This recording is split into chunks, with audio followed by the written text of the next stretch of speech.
Sebelumnya, Assalamualaikum warahmatullahi wabarakatuh. Perkenalkan, nama saya Aisyah Astino Ramadhani dengan NIM 24521063. Video kali ini saya akan mewawancarai salah satu pemilik usaha, yaitu Bapak Salim, dengan usaha beliau yang bernama Alia Herba.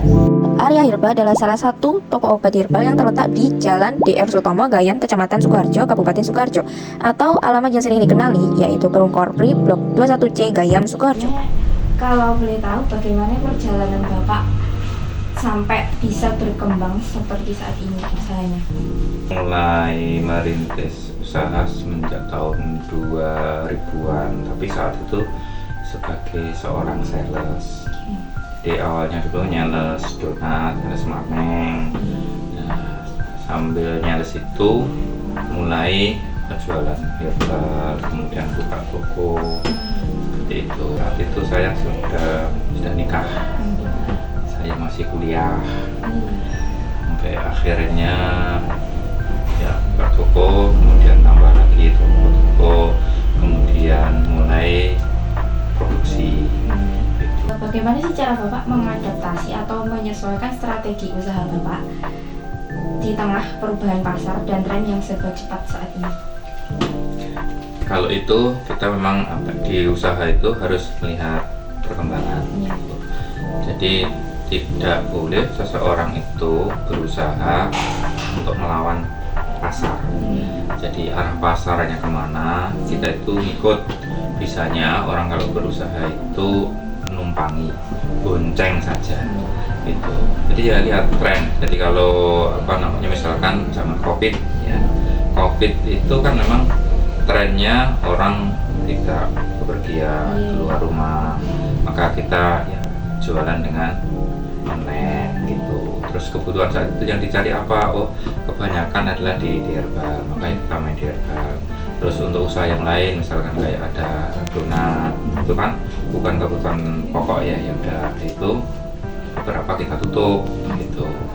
Karena memang saat itu tidak memungkinkan untuk ada ordering kelas memasak, orang datang gitu.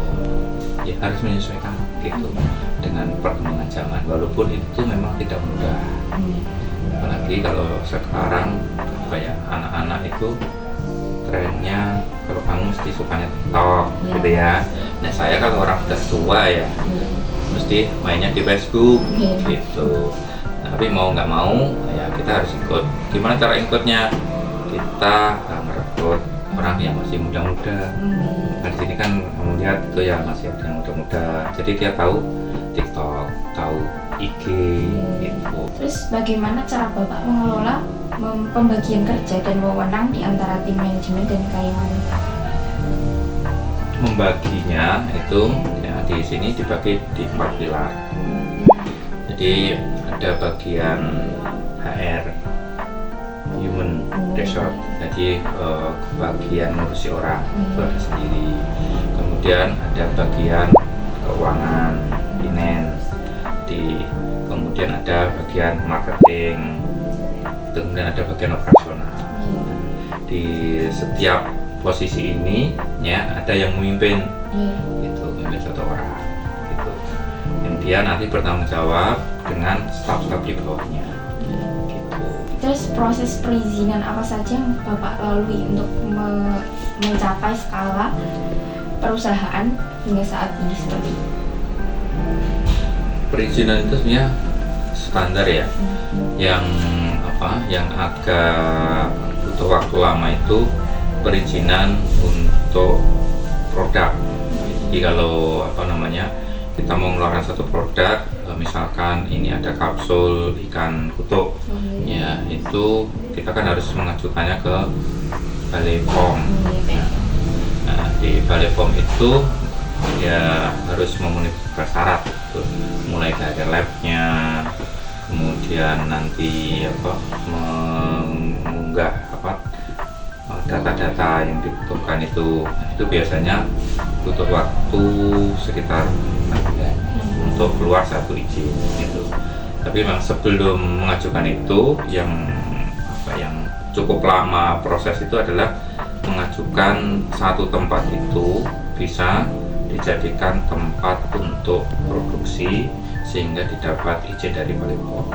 Itu prosesnya agak panjang karena mulai dari gambar tempat ya ini mau digunakan untuk produksi itu harus konsultasi dulu ke Lokal POM Solo ya. Di situ nanti kita diarahkan denahnya kayak apa, labnya kayak apa. Kalau sudah ACC di situ baru maju ke Jakarta. Dari Jakarta kalau belum ACC nanti balik lagi. Pengalaman kita dulu itu sampai 3 kali. Jadi di Lokal Solo sudah ACC tapi Jakarta belum. Jadi nanti kita minta dari Jakarta minta perbaikannya kayak apa. Jadi perbaikannya itu kita bawa konsultasi lagi di sini. Itu prosesnya seperti itu. Terus nanti ada kunjungan tempatnya. Itu nanti dikasih kekurangan apa, cara apa kita penuhi. Tantangan terbesar dalam penjualan dan bagaimana cara Bapak mengatasi hal tersebut?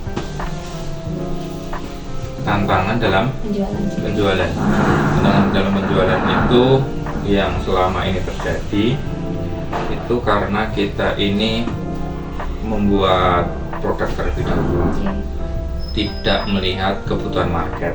Nah, itu yang terjadi kesalahan di kita. Karena sehingga idealnya itu ya orang itu harus melihat pasar itu butuhnya apa, kemudian kita buatkan. Nah, yang terjadi di sini ya itu kesalahannya adalah buat produknya baru nanti dipasarkan, padahal di masyarakat, di khalayak umum itu kurang membutuhkan itu. Jadi kendalanya di situ.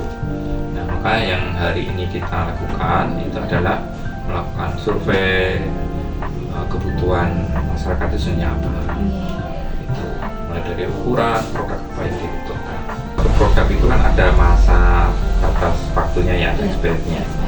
Jadi bagaimana produk yang sudah dibuat itu habis ya, sebelum waktu expired, atau artinya minimal kalau expired itu misalkan 1 tahun, berarti di setengah tahunnya itu harus sudah terjual. Karena kalau waktu expired tinggal sedikit, ya biasanya konsumen itu sudah tidak mau. Jadi kendalanya yang besar di situ. Bapak membangun tim yang solid dan berkinerja tinggi. Kalau membangun tim ya, yang selama ini kita lakukan ya itu ada 1 bulan sekali kita ada namanya session sharing. Jadi 1 sesi sharing bersama semua itu nanti untuk mengetahui orang itu kayak apa, kemudian kita bisa saling komunikasi. Nah, kemudian nanti ada yang inti, nah itu kita ada koordinasi rutin ya, itu yang untuk dibilang top management, jadi tidak semuanya itu ikut, hanya orang-orang tertentu itu. Kemudian kita ikutkan pelatihan, jadi kalau ada pelatihan, ada seminar, ada workshop, nah itu biasanya kita ikutkan sesuai dengan kebutuhan dan juga sesuai dengan bidangnya. Baik Mbak, terima kasih sudah meluangkan waktunya.